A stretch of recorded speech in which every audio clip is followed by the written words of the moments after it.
O Brasil tem uma longa e cooperativa relação com os povos e os países árabes. Pode-se até dizer que essa relação nós herdamos da presença dos árabes na Península Ibérica e que chegou aqui pelos portugueses, através do idioma, da culinária, e foi ampliada com uma visita histórica que o Dom Pedro II fez ao Líbano e à Síria no século XIX, com uma grande delegação, viajou inclusive a cavalo de Beirute a Damasco e fez um apelo aos árabes para que viessem ao Brasil. E esse apelo foi atendido e milhões de árabes aqui chegaram e espalharam a sua presença, a sua influência pelo comércio, pela economia, pelas finanças, pela cultura, pela política, e isso até hoje permanece.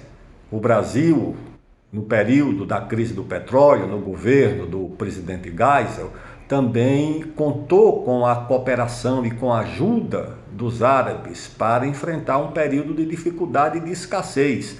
Nós não tínhamos dólares, nós não tínhamos carta de crédito e dependemos do apoio dos povos e dos países árabes para enfrentar aquela crise. O presidente Geisel chegou a indicar, inclusive, um general da ativa, um general de 4 estrelas, o general Samuel Alves Correia, como nosso embaixador junto ao Iraque. E o Iraque e outros países ajudaram o Brasil a atravessar aquela crise.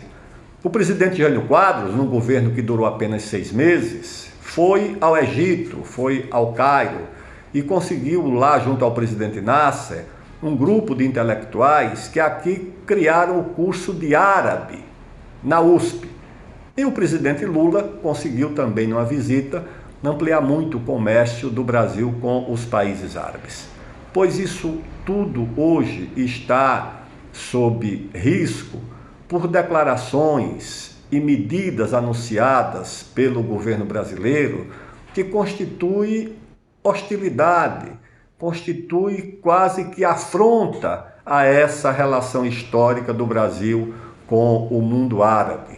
Não é que os árabes sejam apenas grandes compradores de commodities do Brasil, de grãos, de carne, controlam fundos de investimento importantes que aplicam no Brasil.